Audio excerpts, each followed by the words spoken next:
Aê, bem-vindo ao Oráculo de Delfos. Eu sou o Carlos Eduardo Coales E eu sou o Daniel Vilela.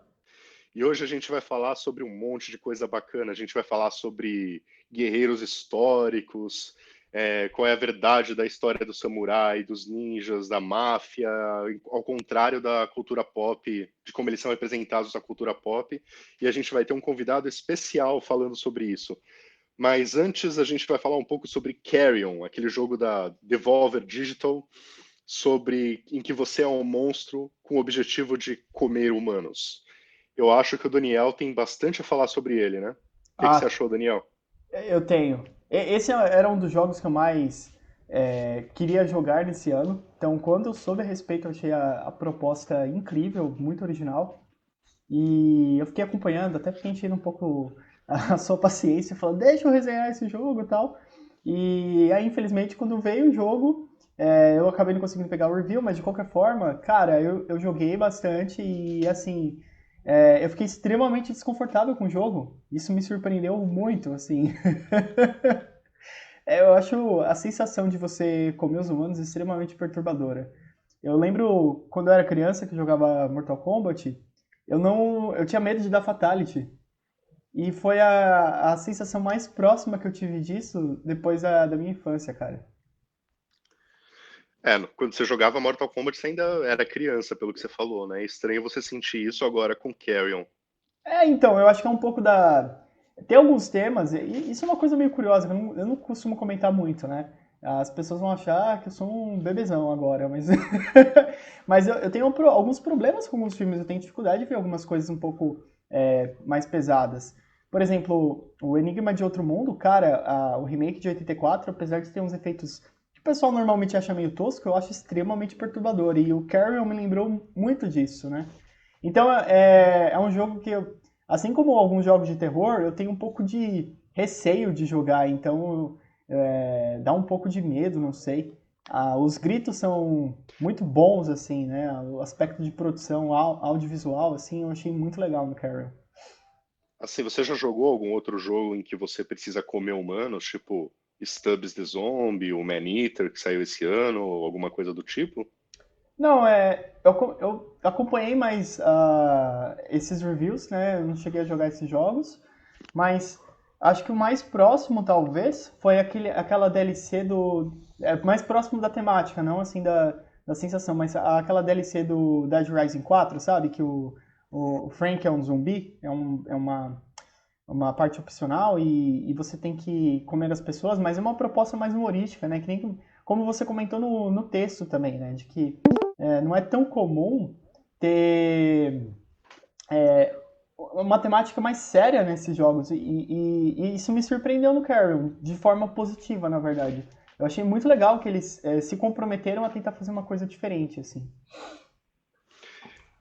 Uma coisa que me chamou a atenção é justamente a temática dele ser séria, né? Porque todos os outros stands, o Man-Eater e outros jogos assim, Overlord, né, que você joga como vilão, é sempre uma comédia, né? Justamente acho que para evitar que o jogo fique muito pesado. E o Carrion tem uma atmosfera de terror mesmo. Exatamente. E assim, a gente vai falar, talvez isso seja um spoiler, né, o que eu vou comentar agora, então se você tiver muito interessado no jogo, não quiser ter nenhum spoiler, é melhor pular essa parte, mas tem trechos que você controla humanos, né? E é um pouco. É diferente a jogabilidade, me lembrou bastante o Prince of Persia clássico, não sei se você teve essa impressão também. Não. E mesmo você falando no Prince of Persia, você não controla humanos, controla? Eu não tô lembrado? O clássico mesmo do Nintendinho, eu acho que Ah, é o clássico, o não clássico o Sands of clássico. Time, o clássico É, do PC lá. isso, a movimentação um pouco mais cadenciada. Ok, os pulos não são tão. Não tem que ser tão precisos assim, e as físicas não são tão reais, mas me lembrou um pouco aquilo, né? Mas é uma proposta muito diferente, cara, e assim, eu acho que não tem nenhum jogo igual ao Carrion, né? Assim, em termos de jogabilidade, esse formato que você se movimenta pelos cenários como monstro e você só vai direcionando o analógico, né? Então, eu A nunca vi algo movimentação é assim. muito boa. Muito Eu gostei boa, muito da movimentação. muito boa. E é estranho que só agora, né, em 2020, a gente teve um jogo assim. Isso é muito esquisito, né? Uhum. Porque não parece Agora ser uma eu, coisa difícil de fazer, talvez. Não sei, né? é difícil de pensar, de realizar, acho que é tranquilo, né? Que é um jogo, praticamente, você falou do Prince of Persia, o que me chama a atenção da diferenciação entre os dois é que no Carrion você praticamente, a gravidade não existe, né? Você não cai. É verdade. Enquanto no Prince of Persia, como um jogo de plataforma e tal, você tem que se preocupar com os pulos e com escalar e tal. Assim, mas eu me referi mais aos trechos como humano, né? Os trechos como humano me lembrou mais o Prince of Persia. O Ah, tá, Carrion, entendi. Entendi. o Carrion em si, eu não consigo pensar em nada similar, assim. Ele tem uma estrutura mais ou menos de Metroidvania, mas assim como você pelo review, né, que você fez, eu também tive uma experiência bem linear com ele. Então, e eu achei mais legal assim. Eu achei mais interessante você sempre seguir em frente, né? Eu achei que a proposta ficou mais legal dessa forma. Você sentiu falta do mapa? Não, não senti. Na verdade, eu achei que o jogo é extremamente intuitivo e fácil, assim, de entender para onde você tem que ir, né? Mas É, você teria explorado mais se tivesse o mapa? Você teria feito mais backtracking?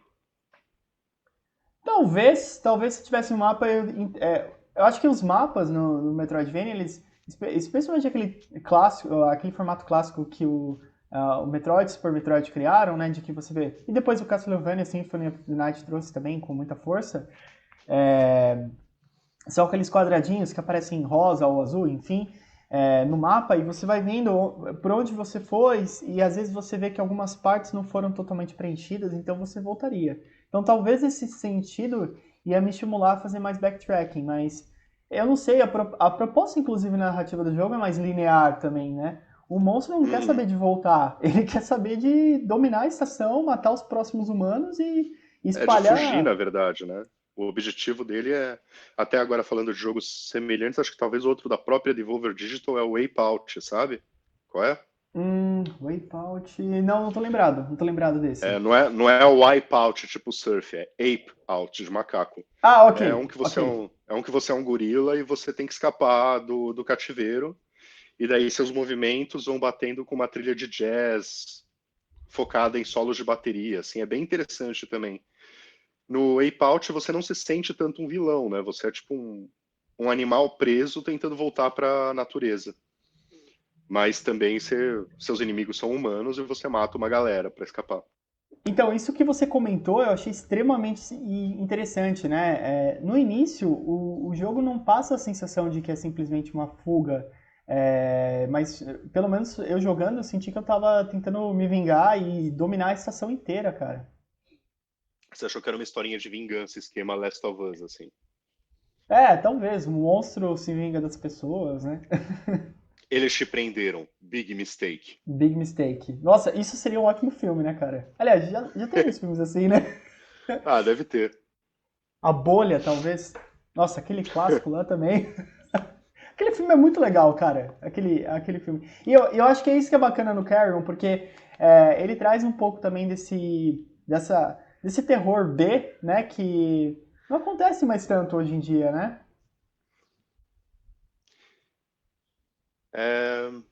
Não sei. Acho que a gente tem bastante terror B, mas focado, tipo, talvez não tanto no cinema, mas acho que terror B nunca foi tanto de cinema. Sempre foi uma coisa meio direto pro vídeo, sabe? Talvez Netflix, assim, a gente tem alguma coisa. Ontem eu assisti um no Netflix que era bem B, assim, que é chamado, acho que é Romani, que é o nome da menina. Você não Tá. conhece, né? Não assisti esse ainda. Mas eu acho que assim, existem fãs de terror B e acho que existe gente fazendo, só que obviamente não é um gênero mainstream, né? Agora, se você pensa com esses filmes tipo Enigma do Outro Mundo, esses já são filmes com um orçamento considerável, né? Eu não consideraria B. É, verdade, tem razão. Mas o que mais você gostou do jogo, do Carrion? Cara, eu vou falar uma coisa que eu não gostei. Vamos ver se você concorda. A trilha sonora. O que você achou dela? Eu achei funcional. Eu achei que, assim, é realmente uma coisa que não se destaca, mas eu acho que o jogo também talvez não precise disso. Se a gente colocasse uma música de fundo marcante, como normalmente você encontra em jogos de plataforma, talvez isso destoasse um pouco do clima, da ambientação que eles querem colocar, né? Eu acho que os gritos assim das pessoas morrendo foram muito bem feitos e principalmente o que eu lembro daquilo, né? Então, da experiência de terror, assim, do desconforto. E eu acho que combinou bem, então, né? Eu acho que o jogo é bem amarrado, assim, todos os elementos dele se integram bem. No meu review, eu sugeri que cairia como uma luva se tivesse uma trilha metal, assim. Que heavy metal é um gênero que não é estranho aos filmes de terror, né? Assim, é comum filmes de terror terem trilhas de heavy metal. Então, o que é que você acha dessa ideia? Você acha que ficaria legal ou estragaria o clima do jogo? Bem, eu precisaria ter experiência para ter certeza, mas hoje eu diria, eu fico mais com a segunda opção. Eu acho que destoaria um pouco, realmente. Eu achei que ficou muito bem feito dessa forma. Tem o silêncio, você é uma coisa andando pelos ambientes e os gritos, os barulhos que eles fazem de desmembramento, né, dos corpos. Para quem não jogou, é bem terrível, assim. Você consegue dividir os humanos, comer uma parte deles, e depois comer a outra, arrancar só a cabeça com seus tentáculos. Então, eu acho que se tivesse uma música de heavy metal, acho que não combinaria tanto. Eu acho que talvez não de heavy metal, uma coisa mais tipo Iron Maiden, mas uma coisa mais Cannibal Corpse, sabe? Tipo, metal mais extremo mesmo, que tem mais agressividade, assim. Talvez assim, em termos de ambientação, o Doom Metal ou algo. O Doom Metal mais pesadão e mórbido, assim, tipo da música Black Sabbath mesmo, né? Da original. Ou de algumas das músicas mais sombrias do Candlemass. Eu acho que talvez combinassem. Mas, cara, eu gostei do jeito que ficou, entendeu? Então, não sei Hum. se isso mudaria muita coisa pra mim. Eu acho que até nesse ponto a gente discorda até mesmo sobre a implantação de músicas metal, porque eu acho que essas músicas mais lentas, mais doom metal, embora sombrias, não sei, eu imagino aquele death metal mais furioso, sabe? Tipo, tem aquela bateria que tipo, tá, sabe? Mas você Acho acha que que o jogo tem mais a ver com o Death Metal Furioso do que uma coisa mais soturna, assim, sombria? eu acho que seria o que deixaria o jogo mais legal, mas ao mesmo tempo, eu não me senti mal como você. Eu acho o jogo tão pesado quanto você achou. Aliás, o que eu queria entrar, mudando de assunto, mas mantendo no mesmo assunto, eu achei curioso que o jogo tenha te feito sentir tão mal com gráficos de Mega Drive, assim, tipo, Eu não me você tem senti algo a dizer mal, sobre isso? eu fiquei desconfortável. Eu acho que assim, cara, bem, se esse jogo fosse em 3D, né? Se ele fosse uma ultra produção, né, com gráficos mais realistas, provavelmente inibiria muitas pessoas de jogar, talvez, né? E a censura não, né? A classificação etária seria diferente. Assim, ele poderia nem ser em 3D, mesmo sem 2D, mas ter gráficos mais bem feitos, digamos assim. Eu não gostei do gráfico, né? Como eu falei na minha resenha, eu achei que ele parece um jogo feio de Mega Drive. Ele não parece um jogo como Streets of Rage ou Sonic, sabe? Tipo, eu acho que se ele tivesse um pixel art mais bem feito, que eu chamo de bem feito, né? Sei lá, talvez você ou mesmo o pessoal que fez tenha achado que tá bem feito pra caramba, mas assim, se ele tivesse um jeito mais, tipo, os jogos de alto orçamento do Mega Drive, mais do que os jogos de baixo orçamento do Mega Drive, eu acho que talvez já poderia ficar mais desconfortável. Talvez seja uma característica minha, mas eu penso assim, não necessariamente o negócio precisa ser ultra realista ou precisa ter gráficos, como você falou, para a sensação ser real. Então a sensação me pareceu muito real. Por isso que eu comentei no Mortal Kombat no início do podcast. Aqueles gritos, né? Quando eu era criança, cara, eu ficava muito perturbado com aqueles fatalities. Eu tinha pesadelo à noite, minha mãe proibiu de jogar aquilo. E eu achei meio curioso com o Carrion, porque foi a primeira vez em anos, assim, muito tempo, mais de 20 anos, sei lá, que eu tive essa sensação similar, assim, de ficar desconfortável jogando alguma coisa, né? É, então, eu acho que a sensação é muito real, pelos gritos e tudo mais. Eu acho que é mais importante o áudio nessas horas e o gameplay do que os gráficos, mas aí muita gente pode discordar também. Eu acho que talvez, nesse ponto, eu acho que talvez eu esteja na minoria. Eu acho que pode ter gente que achou os gráficos legais, mas como a gente já conversou várias vezes, eu tenho minhas ressalvas de jogos de PlayStation 4 ou de Xbox One que pareçam jogos de Mega Drive, né? Tipo, jogos que eu poderia estar rodando, vai, num PlayStation 2, que seja. E eles É, rodariam igualzinho, sabe? Tipo, então não sim. precisava ter gastado milhares e milhares de reais pra upar. Acho que pelo menos eles podiam. Assim, eu não tenho problemas com pixel art em si, mas pelo menos sejam bonitos, sabe? Você compara Carrion com Super Mario World, sabe? Eu acho que não dá pra dizer que o Carrion tem gráficos melhores, sabe? Ah, mas Acho que se você comparar um com o outro, talvez o Super Mario World pareça estar rodando num videogame mais avançado. mas aí eu acho também que é o caso de comparar jogos com propostas mais similares também, né? O Super Mario World é super colorido, é outra proposta, então. Tudo bem, vamos comparar, por exemplo, com o Immortal do Mega Drive. Eu acho que tem uma proposta semelhante e ainda assim o Immortal me parece mais avançado do que o Carrion. Tá, ok. É, mas eu acho que é mesmo. Eu acho que os gráficos hoje em dia, esse tipo de gráfico, pixel art, etc., é uma escolha artística, principalmente. Os Eu produtores. diria que é mais uma escolha orçamentária, Você cara. acha mesmo? Acho. Eu acho que justamente a gente já falou várias vezes também sobre isso, de como os jogos hoje são. Os jogos parece tem muito mais jogo retro do que jogo, tipo, atualizado, né? Assim, eu acho que muito disso se deve à quantidade de desenvolvedores indies fazendo jogos hoje. Que, tipo, isso nunca foi. Sei lá, você pega no Mega Drive, era tudo Activision, EA, Ubisoft, sabe? Tipo, não tinha essas. Você não tinha tanta desenvolvedora que, tipo, é o meu primeiro jogo, como tem agora. Tem muita gente que publicou o primeiro jogo no PlayStation 4. Faz sentido o que você está falando, com certeza. Mas eu não sei se é o caso do Carrion. E eu acho que, que faz sentido a escolha dos gráficos dele. Você notou, por exemplo, que os tentáculos mal definidos e às vezes algumas partes do corpo, dos corpos dos humanos caindo, meio que se misturam ao cenário? Né? Então, eu achei interessante isso. Você citou o Cannibal Corpse, que tem a primeira capa do Cannibal Corpse é bem perturbadora e tem umas partes caindo também do monstro se automutilando, né? Ele tá se comendo, se não me falha a memória. E o Carrie me passou uma impressão parecida com essa, de que as coisas grotescas que você tá vendo, elas meio que se misturam ao cenário. E aí eu achei isso super legal, porque, bem, você tá toda hora se fundindo com o cenário, né? Você anda e deixa pedaços seus, partes dos seus tentáculos ficam marcados entre uma parede e outra. Então eu acho que a execução ficou bem legal e combinou com os gráficos combinaram muito com a proposta deles. E o E Rugido, você usou muito?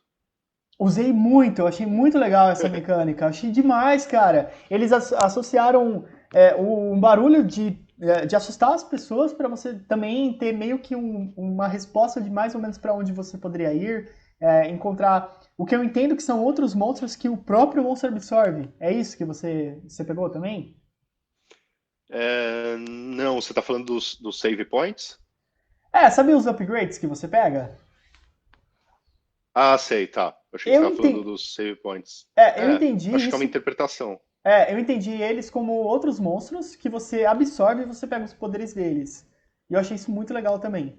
E é por isso que eles meio que reagem. Ou outras partes suas, né, que estavam lá. Mas enfim. Eu não pensei tanto sobre isso, mas o que reage ao rugido, na verdade, são checkpoints, não são os upgrades, né? Mas de certa forma você acaba indo pra eles, né? Sim, porque você precisa dos upgrades para chegar nos checkpoints, mas o objetivo é sempre você tem que salvar em todos os pontos da tela para abrir a saída, né? Exatamente. Mas acho que é isso, né? Esse foi o Carrion. Apesar das minhas críticas, eu gostei do jogo, achei super divertido. Você pode ver o review no Delphos, e eu não me senti mal comendo humanos, mas eu não sou muito fã de humanos, então acho que o Daniel gosta mais de gente do que eu. Pode ser. Ah, eu me senti desconfortável, sim, comendo os humanos, mas eu acho que é um dos jogos mais originais que eu joguei na vida, não só desse ano. É uma proposta totalmente diferente. E é muito legal que ele tá acessível. Você tem a possibilidade de jogar pelo Game Pass também, então se você é assinante, ele também não é um jogo caro, pelo que eu vi, né? Então vale a pena. Vale, eu também acho. Acho que nesse ponto pode ter seus problemas, mas é um jogo legal e o único que merece ser jogado, até para a gente incentivar as pessoas a fazerem mais jogos que pensam fora da caixinha, assim, são mais diferentes. Sim, com certeza. E é isso, vamos chamar o nosso convidado especial, então? Vamos sim, vamos chamá-lo. Então, nosso convidado especial é a primeira pessoa que escreveu no Delphos, além de mim, é o Bruno Sanches. Bruno? Bruno? Bruno! Opa, cheguei, gente. Tudo bem? Opa, e aí, Bruno? Tudo bem com vocês? Beleza, Então, Bruno? a gente Grande chamou o prazer Bruno. estar aqui, hein? Não, sempre bem-vindo, cara. Você faz parte da história do Delphos. Muito obrigado, querido. A gente chamou o Bruno por causa do currículo dele, porque o Bruno fez faculdade de História, certo? Sim, senhor, eu sou um administrador, na verdade, né? Uau! Você inventou essa palavra agora? Eu inventei agora. Mas eu sou formado em administração de empresas, na verdade. Eu trabalho em área financeira há mais de 20 anos, mas eu também sou formado em história. E a gente queria, inspirado pelo Ghost of Tsushima, que saiu recentemente, tem aí, tipo, galera tem gostado bastante, eu inclusive. A gente queria falar um pouco sobre esses personagens que são extremamente romantizados na cultura pop, mas que, em geral, eles não representam a imagem que eles têm ao seu papel na história real. Então, assim, eu quero começar com uma pergunta bem direta, cara. É. Ninjas, eles eram ou não eram tartarugas? Olha, cara, essa é uma pergunta bastante polêmica, né? Porque eles podiam ser sapos também, se você pensar nos Battletoads, né? Verdade. Mas O Battletoads só era sapos ninjas para pessoas que jogaram naquela época, né? Porque depois, uma vez eu falei isso numa resenha e alguém corrigiu, assim, do tipo, os Battletoads não eram ninjas, sabe? Então, pra quem jogou nos anos 80 e 90 eram, né? Mas tudo bem. É, Eram concorrentes das tartarugas, né? Mas vamos lá. é. Mas, cara, acho que a cultura ninja, ela se popularizou no Ocidente muito com os filmes de ação dos anos 80 e tudo mais. E as tartarugas acho que foram grandes responsáveis por isso também, pelo menos para nossa geração, né, cara? Eu acho que o nosso primeiro contato com ninja foi através de tartarugas. Eu, pelo menos, não me lembro de outra coisa antes que tivesse essa nomenclatura também, né? E o Ninja Gaiden veio antes? Nem sei aí. Cara, Tartaruga Ninja veio antes de Ninja Gaiden. Ninja Gaiden, o primeiro do Nintendinho, é de 87. Tartaruga Ninja, o gibi é de 84. Então, Mas e o desenho? Tipo, o desenho é 87 também. Eu acho que veio praticamente ao mesmo tempo. eu Mas é que conheci Ninja Gaiden, o. mas é que Ninja Gaiden também é um jogo oriental, na verdade, né? Da Tecmo do Japão, né? Uhum. Não, mas Então ele naquela veio. época todo jogo era oriental, né? Era muito raro Sim, coisa de todos outros eram países. produzidos no Japão e acabavam traduzidos para os Estados Unidos, né? Mas acho que Ninja Gaiden, assim, o sucesso, o grande. Porque o Ninja Gaiden era um jogo muito difícil para a época também, mesmo para as pessoas que jogaram. Era um jogo bonito e tudo mais, tinha as cutscenes da época e tal, mas era um jogo muito difícil. Então acho que a popularização veio com as tartarugas, que eram muito mais acessíveis, e depois teve o filme, longa-metragem e tudo mais, né? Mas O antes filme disso, já é Bruno, 90, né? antes disso, então, os ninjas, mundialmente, eles não eram reconhecidos assim como essas figuras romantizadas, então? Cara, é curioso a gente comentar sobre isso, porque os ninjas, até hoje no Japão, eles são vistos meio como renegados, pessoas sem honra, eles são vistos meio como a escória da sociedade. Eles não têm essa visão que nós temos aqui no Ocidente de que são agentes secretos infiltrados ou alguma coisa assim, entendeu? Sim, faz É muito sentido. diferente do samurai, né? Porque o samurai tem o código de honra, tem todo um histórico místico no Japão e tudo mais. Então, se você for no Japão, você tem o Museu do Samurai em Tóquio, você tem coisas muito mais específicas. Em compensação, o ninja, não, cara. Ele era visto como um pária pela sociedade, entendeu? Então E é essas assim até coisas. hoje no Japão. O ninja se popularizou no Brasil, por exemplo, ou na cultura ocidental, na verdade, por um erro, né? Porque, na verdade, o conceito que nós entendemos de ninja, a questão das tartarugas ninja, todo o treinamento do mestre Splinter, do destruidor e tudo mais, é muito mais voltado pro samurai do que pro ninja, na verdade, entendeu? Que os ninjas eram assassinos, né, basicamente. Eles eram completamente. Assim, a ideia do ninja era um cara que infiltrasse em algum território hostil, matasse o mais rápido possível, sem honra nenhuma, então ele ficava sempre coberto nas sombras e tudo mais, e fugisse, cara. Então isso era completamente contra o código dos samurais, que era você enfrentar, dar a mesma oportunidade para o seu adversário, você ter uma luta franca e honesta, apenas com armas francas e honestas. Um samurai nunca usaria uma shuriken, por exemplo, entendeu? E então isso, pelo seu conhecimento, o Ghost of Tsushima fez certo. Eles representaram da Sim, forma sim, que. sim. Toda essa parte do código do Bushido, da honra samurai, de você ter de você respeitar o seu adversário como ser humano também, tudo isso tá perfeito. Tudo isso foi levado muito a sério. Eu acho que isso foi muito bem representado no jogo, sim. E engraçado que tudo isso que você falou, né, de respeitar o adversário e tal, a gente vê mesmo na cultura pop de ninja, né? Tipo, o Jiraiya respeitava o Exato. Gokusai, né? Tipo, e ele era o. Como é que era? O ninja, o Jiraiya, o incrível ninja. Então, cara, mas eu confesso que assim, Jirai eu não sou tão especialista. Eu conhecia mais na época Jaspion e Changeman, por exemplo. Mas no caso, talvez tenha sido até um erro de tradução também, tá? Porque Será? talvez o Jiraiya seja considerado um samurai na cultura japonesa. Eu não sei como é que é o nome da série original em japonês. Mas Mas, ó, talvez o ele seja considerado Jiraiya. mais um samurai. E na época, pela tradução, foi adaptado como ninja, porque a palavra ninja era mais conhecida no ocidente, entendeu?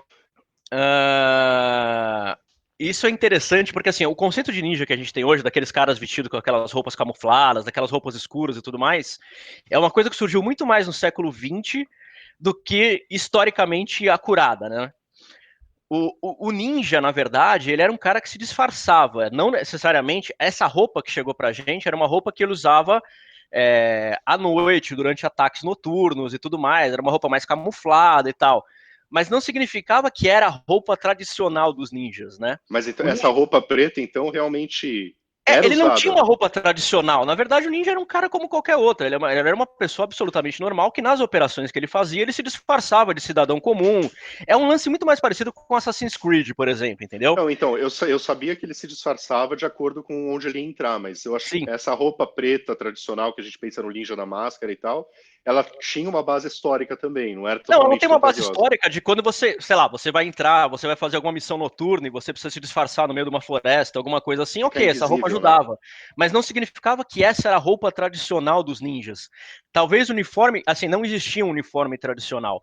O que nós conhecemos, se você procurar, por exemplo, vai no Wikipedia da vida e procura o Hattori Hanzo, que é o ninja mais conhecido que se tem hoje também, já foi até personagem de videogame e tudo mais, ele é muito mais parecido, se você pega as imagens históricas dele, ele é muito mais parecido com o conceito que nós temos de samurai hoje em dia, do que com o conceito que nós temos de ninja, de um cara coberto da cabeça aos pés, com capuz e tudo mais, entendeu?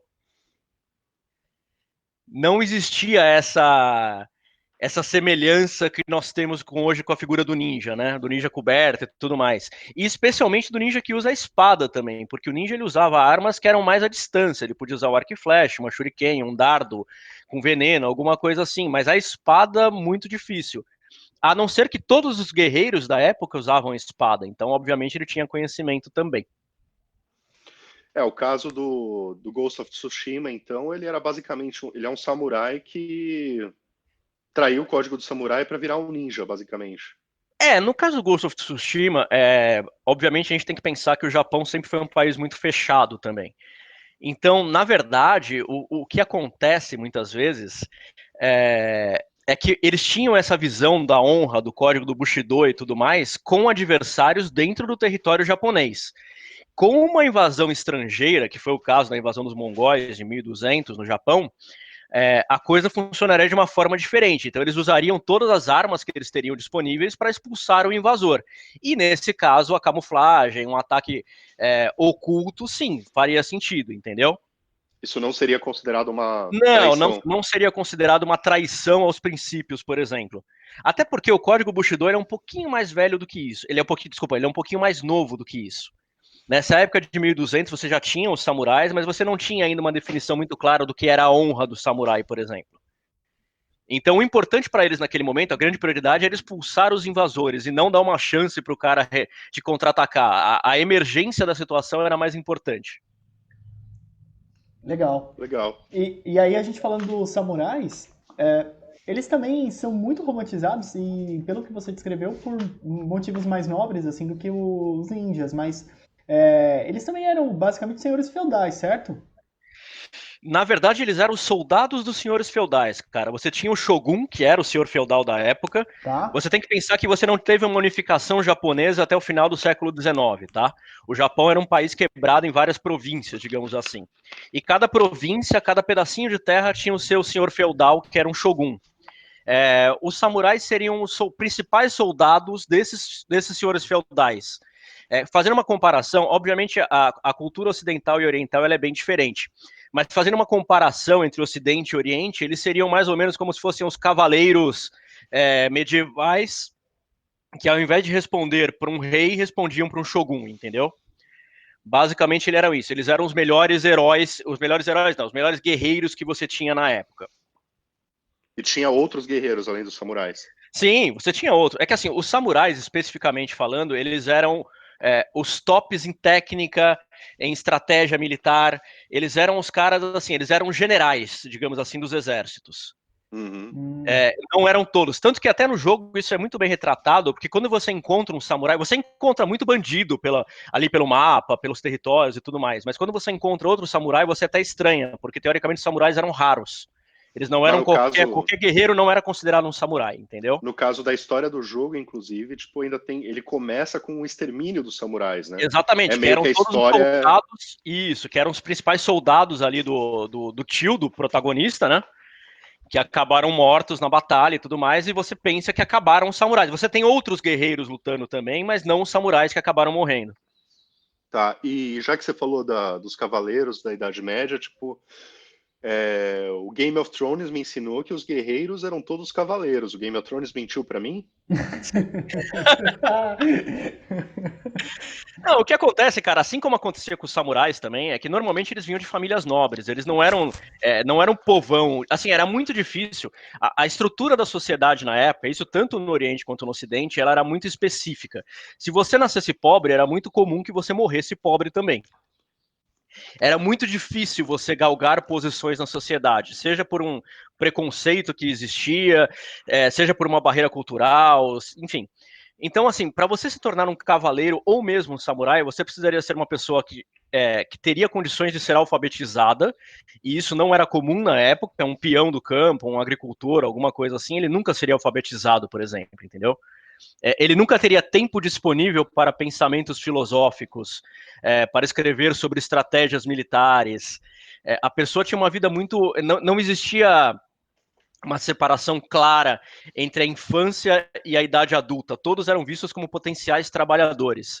Então, só os filhos da nobreza mesmo é que tinham esse tempo disponível para serem treinados, para terem acesso às melhores armas, aos melhores armamentos, aos melhores equipamentos em si. Para seguir raposa. Oi? Para seguir raposa. Exato. Né, você não tinha tempo para isso, entendeu? Então, de fato, assim, essa cultura que nós temos, que todos eram cavaleiros, todos eram treinados, não, você podia ser um soldado pé rapado que não era considerado um cavaleiro, ou no caso do Oriente, não era considerado um samurai, entendeu? Mas mesmo na Idade Média europeia, tinha soldados, então, que não eram cavaleiros. Achei que só quem lutava eram os Cara, o cavaleiro, treinados. ele era o top da estratégia militar do exército. Ele não era um cara que vinha de baixo, ele era um cara que já vinha de uma família histórica de outros cavaleiros, de outros soldados, de outros militares, mas pessoas que tinham conquistado a sua posição na sociedade há muitas gerações. Mas um pé rapado poderia se tornar soldado também. Muito difícil. Soldado sim, cavaleiro não. Soldado, especificamente. Sim, sim, soldado sim, cavaleiro não. Seria aquele tipo que vai na frente na batalha para morrer, né? Exato. Seria o peão que ia lá, tipo, basicamente seria o cara, o escudeiro que seria para tomar as primeiras flechadas no campo de batalha, entendeu? Em termos de equipamento, o que diferenciava muito um do outro, assim, especialmente os cavaleiros dos soldados? Cara, aquela ideia que a gente tem da armadura medieval, daquela armadura bem pesadona medieval e tudo mais, o grande problema da armadura medieval não era que ela. Porque tem muito mito que fala que a armadura medieval o cara não conseguia se movimentar direito, o cara ficava muito lento e tudo mais. Na verdade, a armadura medieval ela era muito cara. Então, assim, o rei ou a igreja, que se fosse uma ordem dos templários, alguma coisa assim, ela só disponibilizaria uma armadura dessa, ela só compraria uma armadura dessa, encomendaria com um ferreiro, por exemplo, para os principais soldados do seu pelotão, entendeu? Para os principais generais, digamos assim. Então não era todo mundo que tinha acesso a essa armadura. Então, mas essa armadura era pesada e deixava difícil de se mexer? Sim, a armadura tinha. Cara, a armadura era muito pesada, ela tinha entre 30 e 50 quilos, então precisaria ser uma pessoa bem mais trabalhada, digamos assim, no corpo, no físico, para que ela conseguisse se mexer bem dentro de uma armadura daquelas. Uhum. Mas de qualquer forma, você pensa assim que você não tinha dinheiro. Todo o processo de construção de uma armadura daquelas era muito complexo, era muito longo, complexo e caro, obviamente, né? Por consequência. Sendo assim, pensando nesse sentido, somente os principais soldados, ou os principais guerreiros, ou os principais generais tinham acesso a essa armadura. Então é muito difícil que você visse um peão com uma armadura. Normalmente o que um peão usava, primeiro assim, a grande parte, a maior parte dos soldados no campo de batalha não usava armadura nenhuma, eles usavam apenas uma roupa de algodão absolutamente simples, uma espada e um escudo, que era a armadura padrão que era fornecida pelos próprios impérios, pelos próprios reinos. Os soldados, conforme eles iam subindo de nível, eles tinham acesso a equipamentos melhores porque eles compravam equipamentos melhores, não porque eles ganhavam. Então o cara podia comprar uma placa de aço, uma chapa, alguma coisa para proteger pelo menos o peito dele, alguma coisa assim, o corpo, o peito, o torso, né? Mas aquela armadura completa que nós vimos, primeiro que aquela armadura, raramente ela era usada em grandes batalhas, né, nas grandes conquistas e tudo mais. Talvez na Guerra dos 100 Anos entre Inglaterra e França ela tenha sido usada com mais destaque, mas nas outras batalhas não. Porque ela era uma armadura muito pesada e ela era muito usada nas demonstrações que você tinha em festivais de cavalaria, por exemplo. Naqueles duelos. Sabe aquele filme do... Como é que chama aquele filme com o Heath Ledger também? É Coração de Cavaleiro, né? Eu sei qual é. Eu sei, aquelas lanças Exato. enormes, Então, né?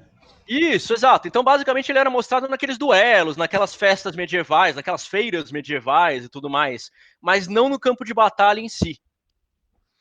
Uma coisa curiosa é que você falou da armadura, né, de como eram raras as armaduras. Na cultura pop, a gente vê bastante essa romantização para as espadas.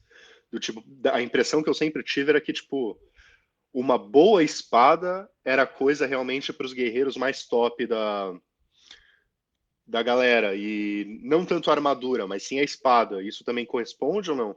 Isso corresponde, isso tem um espelho na própria cultura oriental também, onde as espadas ganhavam nomes próprios também, né?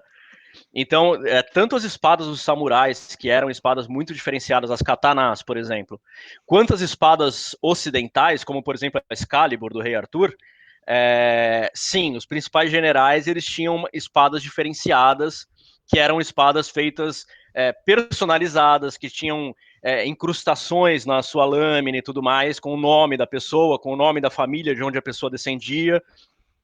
Então isso faz sentido, sim. Isso é um reflexo verdadeiro que a gente usa hoje.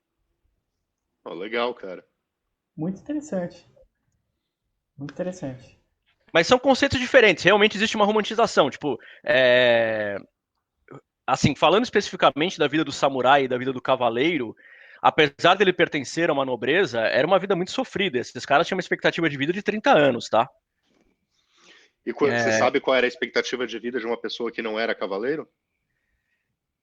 Cara, isso depende muito se a gente tá falando de tempos de guerra, ou tempos de paz, ou tempos de peste bubônica da vida, entendeu?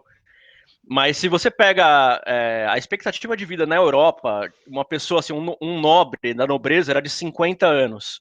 um cara que era cavaleiro, a expectativa de vida era entre 30 e 35 anos. De um soldado normal, a expectativa de vida era até 25 anos, dependendo se ele estava em época de guerra, tá? Uhum. É curioso que você falou isso dos anciões aí, porque, tipo, eu me lembro bem das aulas do ensino médio, que em Esparta, quando chegava aos 30 anos, eles eram considerados anciões, podiam deixar o cabelo crescer e tal. Exato, e eles automaticamente viravam treinadores, porque pela perspectiva que você tinha do tempo de vida daquela época, as pessoas elas morriam muito novas, e com 30 anos elas já eram vistas como pessoas sem reflexo, sem tanta força, então elas acabavam já meio que promovidas, digamos assim, ao nível de instrutores da guerra, por exemplo. Claro que passa aí daí da época de Esparta até a Idade Média, tem uns bons séculos aí Tem uns 2000 anos de história aí, mais ou menos. Então, aí eu imagino que a expectativa de vida tenha subido naturalmente, né, nesse meio tempo. Na verdade, cara, isso oscilou muito ao longo do tempo, isso dependia muito se você tinha pragas, doenças, crises, guerras e tudo mais ou não, entendeu? Em tempos de Coronavírus, paz... né? Oi? Coronavírus. Exato, né? Pois é. Pensando em tempos modernos. Mas em tempos de paz, cara, você tinha uma expectativa de vida de, sei lá, 50, 60 anos de idade das pessoas. Mas na época da peste negra, que não foi uma época tão rápida, que a época da peste negra ela veio em 2 ondas e durou mais ou menos aí 100 anos entre as ondas, você tinha uma expectativa de vida de menos de 30 anos também, entendeu? Uhum. Então Vamos isso torcer para varia o muito. coronavírus não durar 100 anos, né? Mas cara, é que o coronavírus ele não é tão letal quanto era tipo uma peste negra da vida, uma peste bubônica da vida, né, cara? Uhum. É um conceito um pouco mais, tipo, vamos pensar que ela é uma doença com contágio muito mais alto, mas a letalidade é menor, na verdade, né? Ainda bem que a letalidade é menor, né? Porque com o Meu contágio Deus. do jeito que é, Sim, a gente teria cara, iria dizimar a humanidade como dizimou naquela época também, basicamente, né? eu acho que a culpa é do Thanos, cara. Eu acho que ele estalou o dedo e veio o coronavírus. Cara, não deixa de ser uma coincidência que isso tenha acontecido bem quando saiu o Ultimato no cinema, né? Verdade. Não Verdade. deixa E de as ser uma pessoas acham que coincidência. cinema não tem poder, né? Então, Olha o poder dos produtores de Hollywood. cara, é impressionante. Não deixa de ser uma grande coincidência, mas é verdade, é verdade. Outra coisa que eu queria falar, assim, desse povo romantizado era o Turma da Máfia, até que, aproveitando ainda o tema videogame, né, que Uhum. o primeiro Máfia, que tanto eu como você gostamos bastante, vai ganhar um remake aí, que vai sair em breve. Foi minha Eu primeira estou muito... resenha nos Elfos, cara, 2004. Foi a primeira resenha? Foi? Foi legal. E foi também meu primeiro jogo de mundo aberto que eu gostei, assim, antes de eu começar a gostar de mundo aberto. Eu comecei a Uhum. gostar de mundo aberto com o primeiro Assassin's Creed. Tá. Mas o primeiro jogo de mundo aberto que eu gostei foi o Mafia. E então eu tô bem ansioso para esse remake, Que mas ele era um conceito de mundo aberto um pouco diferente do que é hoje, porque você não tinha tantas atividades paralelas, né? Basicamente ele você. era bem linear, né? Ele era bem linear, você seguia a história. Na verdade, você explorava o mundo porque você queria, não porque você era forçado a, né? Uhum. Talvez por isso eu tenha gostado dele antes de gostar do conceito mesmo. Exato, Porque um exato. GTA, assim, naquela época eu achava muito chato, cara. Tipo GTA 3, assim, sabe? Eu acho Cara, chato e frustrante. Ainda acho. eu acho que ele era um estilo de jogo na época, mas você tinha tantos outros estilos de jogos, a coisa não era tão padronizada como é hoje, por É, exemplo, né? É. hoje é tudo esquema Witcher, né? Exato, exato. Meio que tudo, Far Cry virou isso, Assassin's Creed virou isso, até Deus Ex virou isso. Todos os jogos basicamente seguem essa mesma linha agora, né? Os jogos de alto orçamento, né? Sim, usar, exato. Agora, então, falando sobre máfia, máfia é uma coisa que é muito romantizada, né? Todo mundo sabe que eles são criminosos e tal. Isso acho que nunca foi mudado na cultura pop, mas eles sempre são criminosos com honra, com respeito, com valores. O que é que você acha disso em relação à máfia real? É curioso, porque existe um paralelo muito forte entre a máfia.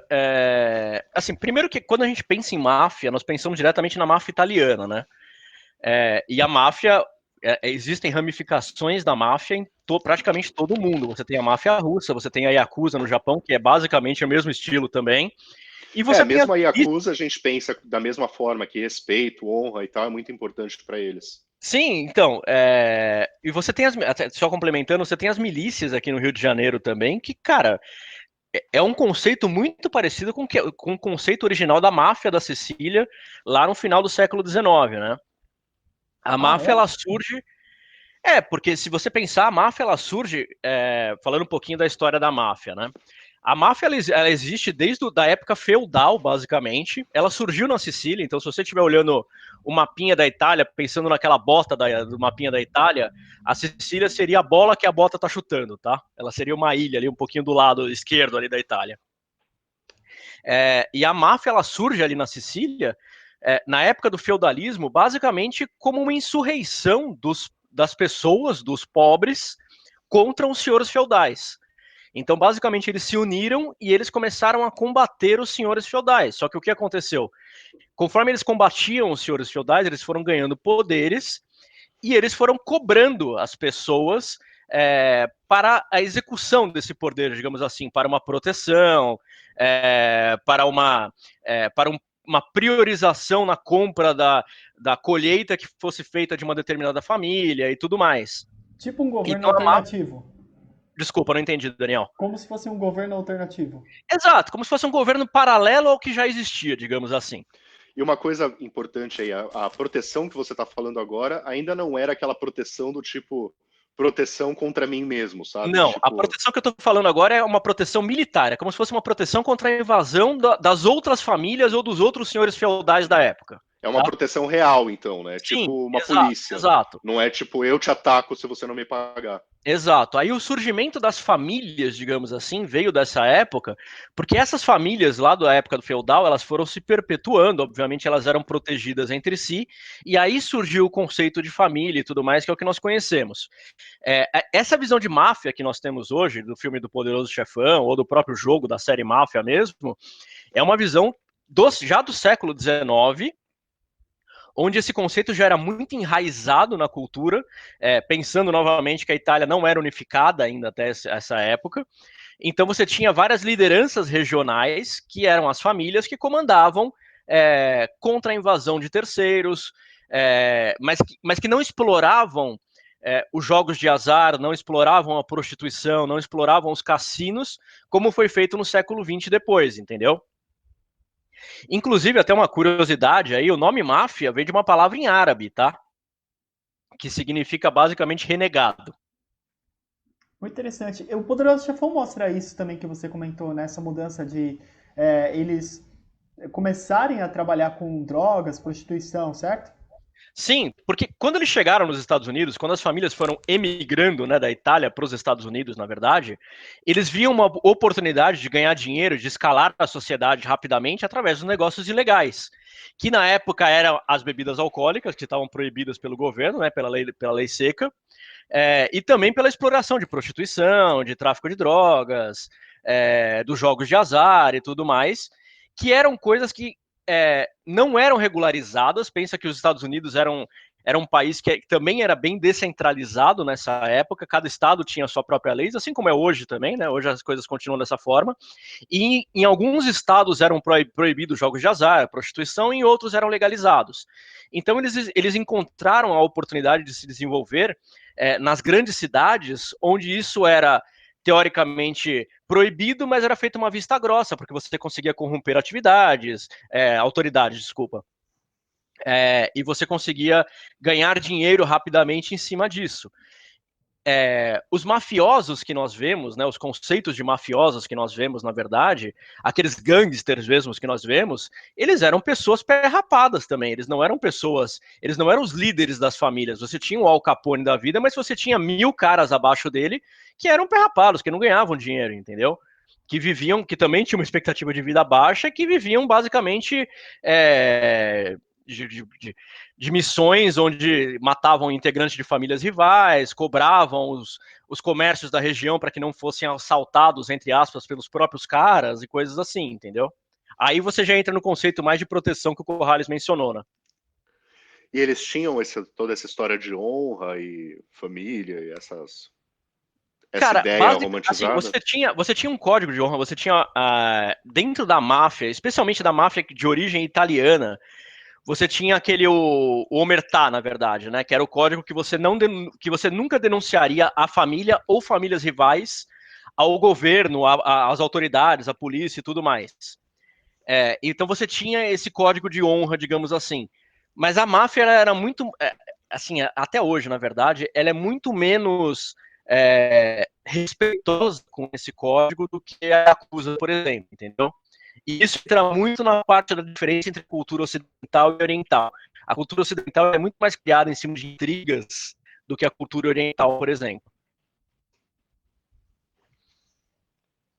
Eu achei isso curioso, cara. Tipo, não sei, me parece que o Oriente também tem bastante intriga, não? O Oriente tinha muitas disputas entre reinos e tudo mais, até você ter uma unificação. Isso ocorreu tanto no Japão quanto na China também. Mas eu acho que, em termos de traição, o termo traição no Oriente sempre foi muito mais pesado do que no Ocidente. Ah, A sim, traição, traição no sim. Oriente ela era muito mais vista como uma pessoa que traísse era vista como uma pessoa desonrada, era vista como uma pessoa que realmente não tinha espaço naquela sociedade. Sendo que no Ocidente a gente sempre viu meio como um jeitinho brasileiro, entendeu? Era uma pessoa que conseguia ganhar algum tipo de vantagem também. E já que você falou da traição e tal, queria que você falasse um pouco do Harakiri, cara. O harakiri basicamente era uma forma de suicídio que o japonês fazia, que ele se cortava na diagonal e era uma forma dele recuperar a sua honra perdida antes da morte, né, cara? Então, basicamente, corresponde à imagem que a gente tem da cultura Sim, pop e sim, sim. corresponde O ao que era harakiri, mesmo. inclusive o harakiri, ele existe até hoje. Muitos integrantes da Yakuza, quando desonram, tem aquela história de você cortar o dedinho e tudo mais, e isso é fato, isso existe até hoje, como um sinal de fidelidade, né, ao seu chefe. Mas você tem também o fato de que se você desonrar a família, se você desonrar a honra dos seus antepassados, você tem que cometer suicídio como uma forma de purificação. É meio como uma forma de você resgatar essa honra perdida. Então é Mas meio que um sacrifício final, digamos assim, entendeu? isso é algo mais específico a Yakuza e a grupos Isso é assim do que tipo a totalmente povão, né? cultura oriental. Você não tem isso na máfia italiana, por exemplo. Você tem uma execução. Alguém pode te matar porque você traiu a família, mas não você se matar, por exemplo, entendeu? Não, mas a minha dúvida é tipo o carinha que, sei lá, trabalha com empresas farmacêuticas. Uhum. Isso afeta ele? Não, é só o pessoal mais focado no crime ou... Na cultura oriental, cara, você tem enraizada essa questão da honra. Essa questão da honra, ela é vista, ela é muito forte ainda. Então você tem muito, por exemplo, quando um pai de família acaba falindo no Japão, por exemplo, isso independente se o cara ser da Yakuza ou não, tá? Mas quando um pai de família acaba falindo no Japão, por exemplo, é muito provável que ele se suicide como pela vergonha da situação que ele está expondo à família dele, que ele está expondo os antepassados, por exemplo. Mas não ritualmente, né? Não com harakiri, ele se suicida, sei lá, com um tiro na cabeça ou coisas do tipo. Enforcado, geralmente enforcado. Tanto que tem até aquela A floresta floresta, né? próxima de Tóquio, perto Que ali, virou entre até o um Monte filme. Fuji de Tóquio. Oi? Virou um filme. Exato, eu não lembro o nome da floresta agora, mas quando eu visitei o Japão no ano passado, eu até passei por lá. Você viu algum presunto? Não, cara, não vi nenhum corpo. Até tem uma história do youtuber americano também que encontrou alguns É, corpos lá e eu tal. vi isso. Agora, esse filme tem resenha no Delphos, mas eu também não lembro do nome dele, mas é um filminho de terror sobrenatural Sobre essa sobre a floresta, né? floresta. Exato. E assim, sim, as pessoas ainda no Japão, assim, quando as pessoas se sentem falidas, desonradas, se sentem. O Japão é um país que tem uma pressão para os trabalhadores muito forte, né? Então, quando o cara faz alguma cagada no trabalho e tudo mais, a chance de que o cara se suicide é maior do que em outros países, digamos assim. Mas o suicídio ritualístico do Harakiri, quem faz ele hoje em dia? Hoje em dia, basicamente, integrantes da Yakuza. Tá. O suicídio do Harakiri que você diz de se cortar mesmo na diagonal, né? Aquela Sim, de é um pegar a ritual, faca e né? cortar o ventre mesmo. E depois tem um cara que corta a sua cabeça depois de você fazer isso, não tem? Se você for uma pessoa com um passado honrado, sim, para que você não sofra durante muito tempo. Se você for uma pessoa que é realmente desonrada e que ninguém tem respeito por você, você se suicida, vai sofrer e aquele sofrimento é o que vai te salvar digamos, no pós-vida também. Uau. Eu me lembro Caramba. de um jogo do Justiceiro que também tem resenha do Delphos. Acho que o Daniel não deve ter jogado, mas você, Bruno, talvez tenha. Aquele do PlayStation 2? Cara, eu acho que eu joguei no PC, então não sei exatamente em qual. Mas é aquele que parece o Max Payne, você tá falando, eu acho, não é? Era um jogo de tiro, eu Aham. gostei bastante da época, mas tinha uma cena que tinha, sei lá, um lorde japonês, alguém assim, que talvez fosse da Yakuza, não me lembro exatamente, mas Uhum. ele se matava na sua frente, ele pedia para que você cortasse a cabeça dele depois depois de ele fazer o harakiri, Aham. e daí tinha duas minions dele, né? Tipo, se você desse tiro ou fizesse qualquer outra coisa que não fosse cortar a cabeça, elas te atacavam. Ou se você respeitasse, cortasse a cabeça dele, você podia ir embora sem briga. Entendi. Você lembra dessa cena, não? Não me lembro, cara. Não me lembro. Eu achei uma cena bem interessante, assim, tipo... É o tipo de coisa que eu acho legal quando videogames fazem, sabe? Que, tipo, te faz passar por uma situação mais específica, assim, que não seja, tipo, entrar, atirar ou furtividade. Tipo, você tem que Como aquela cena respeitar também. o cara. Eu lembrei agora, não tem nada a ver, mas eu lembrei daquela cena do Arkham Asylum também, quando você vai enfrentar o Coringa no finalzinho do jogo, que você entra e tem a fila de vilões batendo palma pra você, assim também, sabe? E que você Sei, é pode escolher verdade. lutar contra os caras ou não, você pode simplesmente passar reto dos caras, porque eles também não vão lutar com você. Mas se você atacar eles, eles atacam de Eles volta, atacam, né? exato, eles atacam. Ô, Bruno, É, eu o tenho Arkham uma Asylum é dúvida, bem legal cara. também. Fala, Daniel. Aí você comentou que as máfias italianas, japonesas e até no Brasil, né, são similares nesse conceito, certo? Uhum. Onde você acha que tem mais influência ainda dessas máfias na sociedade? Onde que você acha que é mais forte? Cara, isso já está bem enraizado na cultura italiana até hoje. Eu acho que a cultura japonesa, as máfias, elas são mais inofensivas, digamos assim. Porque os caras têm esquema de proteção, eles controlam jogos de azar, controlam jogos ilegais, mas tudo isso é legalizado no Japão. Toda a parte do pachinko, toda a parte da prostituição. Então, na verdade, eles só exploram isso, eles ganham dinheiro com isso, mas não significa que eles façam atividades ilegais também. E o tráfico de drogas, a penetração do tráfico de drogas no Japão é muito menor do que em países aqui como da América do Sul, Estados Unidos e tudo mais, né? Então a Yakuza, por mais que exista no Japão, a influência dela, ou a influência negativa dela, digamos assim, é discutível, porque na verdade ela não está enraizada em atividades ilegais, hoje, tá? Falando da cultura italiana, aí já é um pouco diferente, porque a máfia italiana ela ganha muito com o tráfico de drogas. Você tem ligações da máfia italiana com o PCC aqui no Brasil, por exemplo, isso já foi mais que provado. E o crescimento do tráfico de drogas na América do Sul, tudo que a gente viu em Narcos, em outras séries também, a ascensão do Pablo Escobar e tudo mais, está ligado a uma distribuição das drogas no mundo inteiro com uma ajuda muito forte da máfia italiana, que ela já tem ramificações tanto nos Estados Unidos quanto na Europa. A máfia italiana tem ramificações na Rússia, então existe toda uma rede de relacionamento entre as gangues, digamos assim, né? Então eu acho que hoje ele é muito mais forte em termos de poderio militar, de poderio bélico, digamos assim, né? Influência na sociedade e tudo mais. Eu acho que em países da América do Sul, onde nós temos as milícias e nós temos os traficantes, né? Você tem o PCC, você tinha o Comando Vermelho nos anos 80, você tem o cartel de Cali, o cartel de Medellín na Colômbia. Tudo isso pode ser visto como uma máfia, como uma rede como redes da máfia também. Então isso é muito enraizado na cultura da América do Sul, especialmente, e na Itália, onde isso ainda é muito forte, na cultura italiana isso é muito forte, especialmente ainda na região da Sicília e no norte da Itália, na região de Milão. Eu queria que você elaborasse um pouco mais. Você começou falando que, tipo, no Brasil, do Brasil e tal. Eu queria que você falasse do papel que esse povo tem no Brasil hoje. Eu acho que isso pode ser bem interessante. Cara, eu acho que nós não temos uma visão de que os traficantes de drogas, as redes organizadas de tráfico de drogas no Brasil que nós temos hoje, elas se desenvolvem muito como uma máfia. Então, você vê que o PCC, ele tem leis próprias, ele tem julgamentos próprios, ele tem retaliações contra traidores, e você tem um código de honra, digamos, não comparável ao código de honra oriental, mas você tem um código de honra de você respeitar o seu líder, de você defender a sua família, que, digamos, é a sua organização. Então, isso pode ser visto como a criação e a consolidação de uma máfia na sociedade brasileira. Então, você tem a máfia dos presídios, e você tem a influência, a ramificação dessa máfia dentro da política, dentro da sociedade, porque, obviamente, eles também usam muitos estabelecimentos comerciais de fachada para lavagem de dinheiro e tudo mais.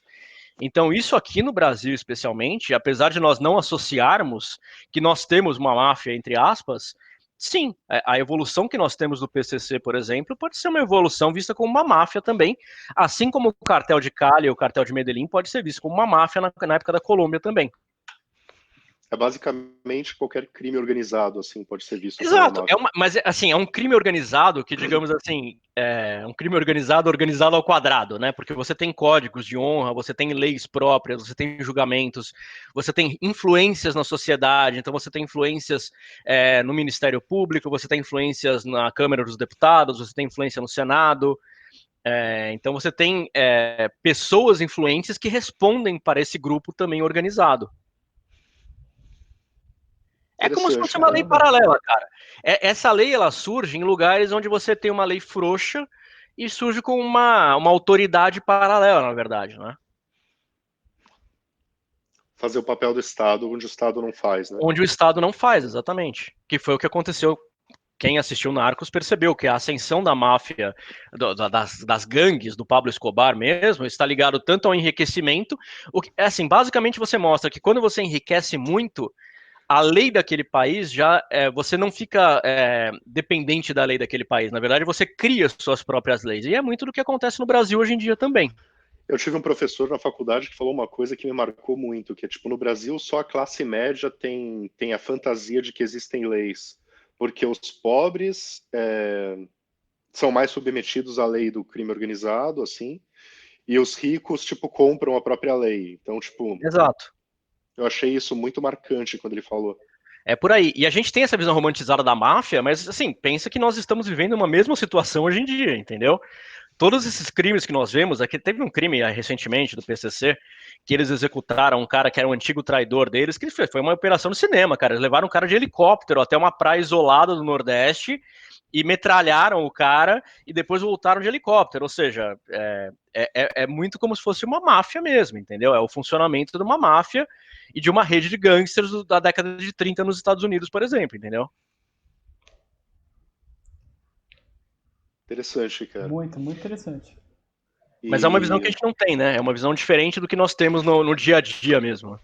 quando você falou que do PCC e tal pode ser considerado uma máfia, até me surpreendeu, mas você falando assim, e você falou bastante de Narcos, fiquei com a impressão então que o Narcos você considera que ela é uma história historicamente correspondente com a realidade, então não é tão Totalmente. Eu fantasiosa. acho que totalmente. Óbvio que você tem as suas adaptações históricas também, e muitas das opções do Padilha, né? Fazendo um review do Narcos, né?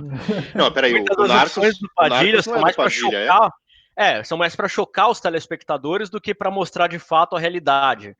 Só para Mas a evitar que entre história. uma. Bruno, peraí. Só para confirmar que não entre uma informação errada, eu acho que o Narcos não é do Padilha. Você está confundindo com o mecanismo? Ou é do Não, Padilha desculpa, mesmo e o eu estou Narcos. confundindo? Quem que é o diretor do Narcos? É o. Calma lá, É. pesquisando aqui. Também não me recordo. Que eu lembrei do Talvez até Wagner Moura, Ah, talvez.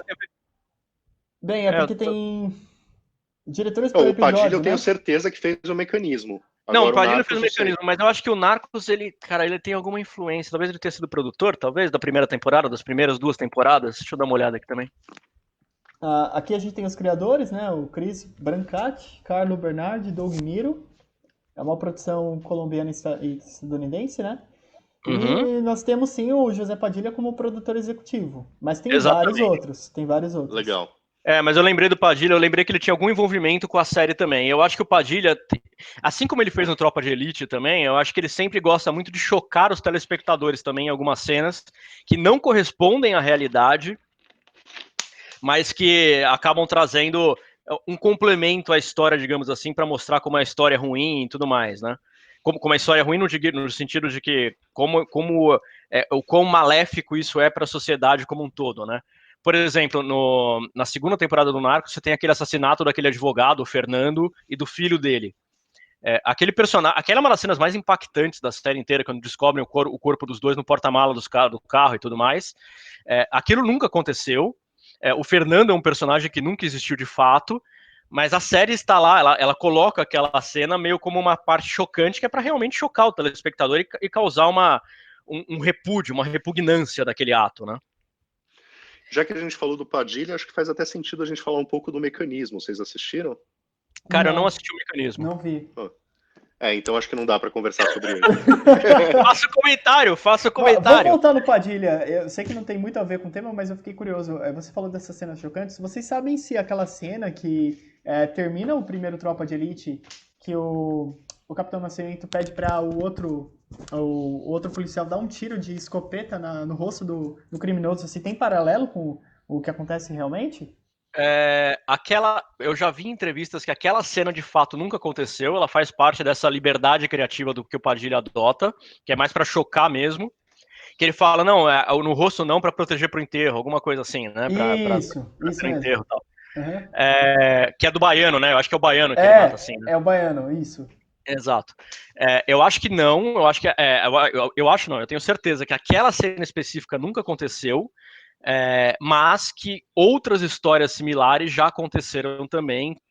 Eu já tive palestras motivacionais com um cara que era o chefe do BOP no Rio de Janeiro, não é mais, ele foi na época da fundação do BOP. Eu já tive palestras motivacionais que ele contou que muito daquilo realmente espelhou a realidade. Então, eu não duvido que aquilo de fato tenha acontecido, não naquela circunstância, mas alguma situação parecida. Assim, tem um documentário relacionado ao Tropa de Elite, se eu não me engano, chama Notícias de uma Guerra Particular, algo parecido com isso, que eu inclusive já escrevi sobre ele para o Delfos. Tem uma entrevista, o personagem principal desse documentário, assim, é a versão real do Capitão Nascimento. E ele comenta de várias coisas que estão no filme e tal. E uma delas é aquele assassinato que prendem o cara no pneu e queimam. Sim, colocam fogo, né? Que fazem Aquilo também é bem micro-ondas, tá chocante. E isso aconteceu. Sim. Cara, deve ser uma morte horrível, né? Sim, sim. Que até, inclusive, acho que no Tropa de Elite 2, que tem os repórteres que eles matam, assim, né? Se eu não me engano. Eu acho que é no Tropa de Elite 1 isso, e eu acho que é um estudante, mas não tenho certeza, faz um tempão que eu assisti. Eu lembro dessa cena, essa cena é bem chocante, e sim, esse modo de matar as pessoas, sim, ele existe. Assim como tem aquele modo que eles mataram, por exemplo, os traficantes do Rio mataram aquele jornalista Tim Lopes também, com uma espada samurai também, né? Mas daí já é meio pelo espetáculo, né? Não, aí é mais pela, enfim, pela extravagância do modus operandi, né? Certo. Bom, tudo que esse papo todo foi motivado mesmo pelo Ghost of Tsushima, né? Você quer comentar um pouco sobre ele, Bruno? Cara, eu tenho jogado o jogo, eu tô nas primeiras 10 horas ainda, eu estou fazendo todas as atividades. Eu acho que ele cai um pouco nesse estigma de jogos modernos, de todos meio que serem padronizados com 500 atividades paralelas, 500 coisas inúteis para se fazer. Eu acho que Mas pelo menos, nesse ponto, do Ghost of Tsushima tem uma vantagem enorme sobre o Witcher, Assassin's Creed recentes e coisas assim, que você não precisa ficar no menu comparando estatística de equipamento. É verdade, isso é verdade. Tipo, basicamente você ganha armaduras novas e tudo mais, mas ela já tem a habilidade já é bem destacada do que ela faz de diferente das outras, por exemplo. E as suas armas, né, a katana e tal, elas ficam sempre melhores. Você nunca encontra uma que seja só lixo. Exato. Você só pegue ela para vender. Exato, mas ao mesmo tempo, cara, você tem aqueles shrines também, tanto da raposa quanto aquele que você vai criar o poema, refletir sobre a vida, refletir sobre alguma coisa que você ganha um charme lá também, Não ou que você acrescenta nada. aumenta um pouquinho a sua vida. Cara, isso, assim, são atividades assim que você tem, sei lá, são centenas de pontos no mapa que você tem para fazer esse tipo de coisa. Você gasta um baita tempo com aquilo. E eu não acho que aquilo engrandece a história ou a narrativa do jogo em si. Eu acho que aquilo é um baita encheção de linguiça, entendeu? Eu acho que esse jogo não precisaria disso, realmente não precisaria disso, cara.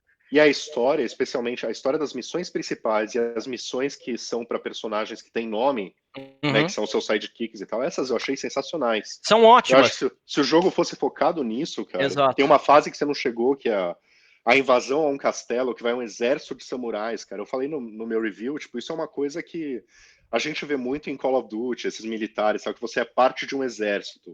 Mas você ser parte de um exército de samurais é uma coisa que eu nunca tinha visto antes e causa uma sensação, assim, cara, é muito legal você fazer parte de um grupo de samurais invadindo um castelo, sabe? Exato. E uma coisa que eu é uma coisa que só o Ghost of Tsushima fez, eu nunca vi isso em nenhum outro jogo.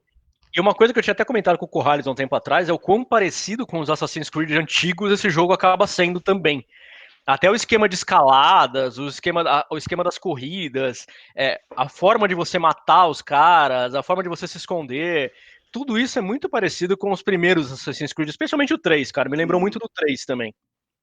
Foi o que eu comentei no review, eu também comentei especificamente com o 3, né? Que é quando já tinha bastante coisa para fazer, né? Exato. Não era vazio como o primeiro, mas ainda era um jogo de stealth, né? Exato, ainda era. Exato, não era um jogo de mundo aberto como começou a partir do Origins, por exemplo, né? Uhum. Mas eu acho que assim, o jogo ele brilha realmente nessa parte histórica, nessa reconstrução histórica da invasão mongol, na reconstrução histórica da ilha de Tsushima, que é uma localidade real. Os personagens do jogo não são reais. Isso foi uma decisão criativa dos próprios criadores mesmo do jogo, porque como eles eram ocidentais, eles não queriam criar personagens reais a partir de conceitos ocidentais. Eles meio que respeitaram essa distância. Então eles preferiram investir só em personagens fictícios, de fato. Mas eu acho que o jogo... cara, eu considero... se fosse para dar um jogo entre 0 a 5 Alfredos, eu daria 4 Alfredos para ele. Foi mais ou menos a nota que eu dei, não foi? Eu não me lembro exatamente. Eu não me lembro, mas eu daria 4 Alfredos. Eu acho que ele se perde nessa parte de encher linguiça, que não é realmente necessário. Parece que todo jogo hoje em dia tem que ter 50 horas de jogatina e tudo mais. E, cara, pra quê, sabe? Tipo, faz um jogo direto ao ponto, cara. Não precisa disso, entendeu? É tão bom jogar um jogo que termina, né, cara? Exato, Nossa, cara. Concordo. Não, e você ficar andando pelo mapa, e aí toda hora você tem encontros no mapa, então assim, você tá andando, tipo, você tá... uma coisa que o Corrales comentou na resenha dele, que eu concordo muito. Primeiro que você tem o cavalo como um mecanismo para você se deslocar rapidamente pelo mapa, só que ao mesmo tempo você tá cheio de montanhas no meio do caminho e tudo mais, então você tem que ficar circulando montanhas ou escalando montanhas, então o cavalo acaba se tornando até um pouco inútil em determinadas partes do jogo também. E outras coisas é que assim, você tá andando, de vez em quando você tá andando pelo mapa tal, e você encontra uma tropa mongol, mas são encontros com muita frequência, na verdade. E que acabam meio parando. Que não opcionais, né? Eles te perseguem por muito tempo. Exato, eles travam a jogabilidade. Então, às vezes você quer fazer de uma missão para outra, por exemplo, você encontra 5 tropas no meio do caminho, cara, que se você perde um tempão com isso, entendeu? E a luta do jogo, por ser mais elaborada e tudo mais, ela acaba comendo mais tempo também, e tem que ser assim, porque o jogo explora muito esse quesito também. Então, acho que ele poderia ser muito mais direto ao ponto. Eu não daria nota máxima por conta disso. Eu acho que ele tem muita enrolação, cara, muita enrolação. Mas nas missões de história, nas missões de personagens, contando as lendas de Tsushima, ou as lendas dos personagens secundários, a história dos personagens secundários, aí eu acho que o jogo engrandece. Ele é muito bom, ele faz muito bem feito. E você comentou que é baseado numa situação real, né? A invasão dos mongóis ao Japão realmente começou pela ilha de Tsushima? Na verdade, ela foi paralela, né? Tipo assim, se você pegar um mapa do Japão, Tsushima é o ponto mais, digamos assim, oriental do Japão. Não, na verdade é o ponto mais ocidental, porque ele é o ponto mais para a esquerda do Japão. Então ele é o ponto mais próximo da península da Coreia, que foi por onde os invasores mongóis chegaram. Então, sim, a invasão começou lá, até porque era o ponto mais... É o primeiro ponto onde você chega com os navios, mas foram várias ondas de invasões mongóis. As invasões mongóis no Japão levaram basicamente séculos, elas não foram coisas que se resolveram rapidamente, mas o ponto de entrada do Japão foi, de fato, a ilha de Tsushima. E isso é uma coisa que eu aprendi no South Park, então você me fala se o South Park mentiu para mim, mas a invasão dos mongóis foi o que causou a construção da muralha da China, não? Sim, ela foi... Na verdade, assim, a construção da muralha da China ela começou muito antes das invasões mongóis. Ela era para conter invasões bárbaras, que não eram considerados mongóis ainda nessa época. Mas a muralha da China ela foi expandida, a parte do tempo onde ela foi mais expandida foi durante as invasões mongóis. Com esse objetivo mesmo, de rechaçar com esse objetivo de conter a invasão, exato. Legal. No South Park eles fazem que sempre que um chinês constrói um muro, vem um monte de mongol e começa a bater no muro. São as piadas de South Park, né?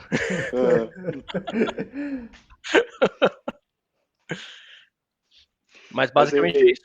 Acho que, assim, é baseado num fato histórico, o jogo ele tem um contexto histórico muito forte, toda a parte que reflete os samurais, ela é feita com muito carinho, tanto que até as revistas japonesas, né, a própria Famitsu, ela deu nota máxima pro jogo também, é um dos poucos jogos ocidentais que levou nota máxima também.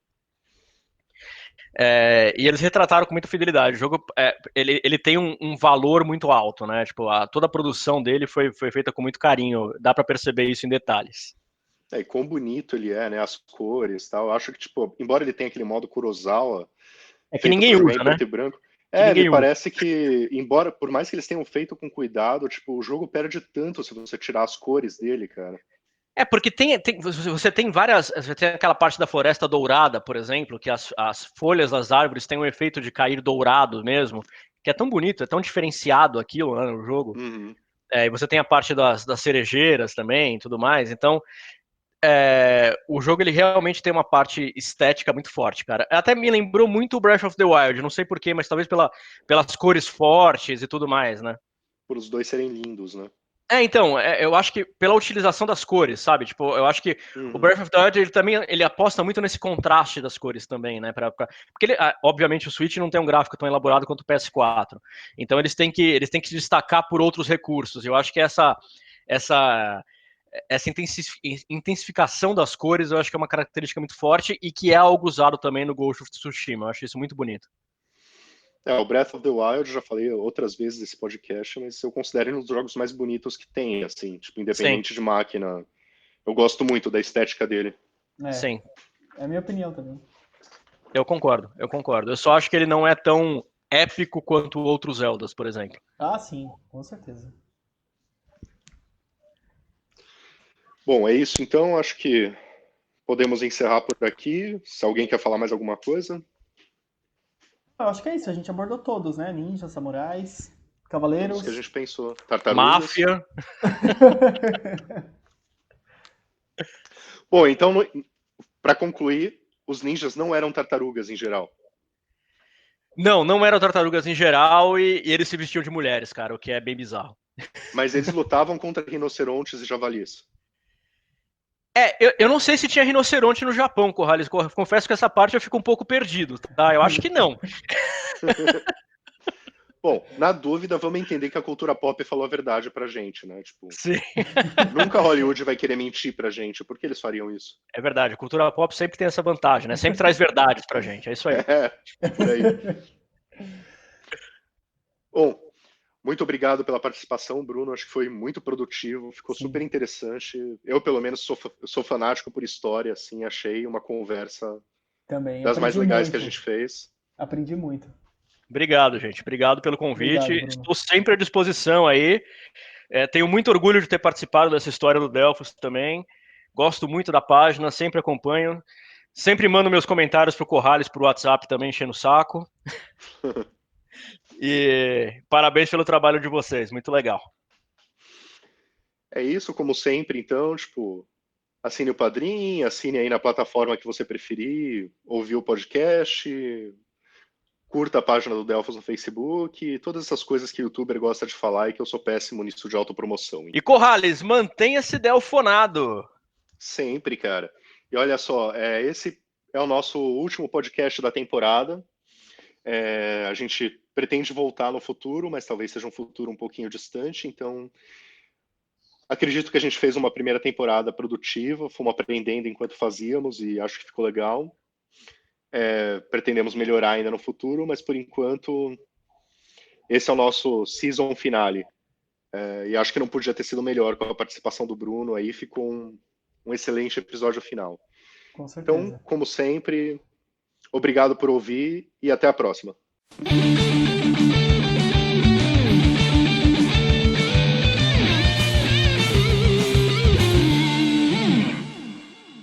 Delphos.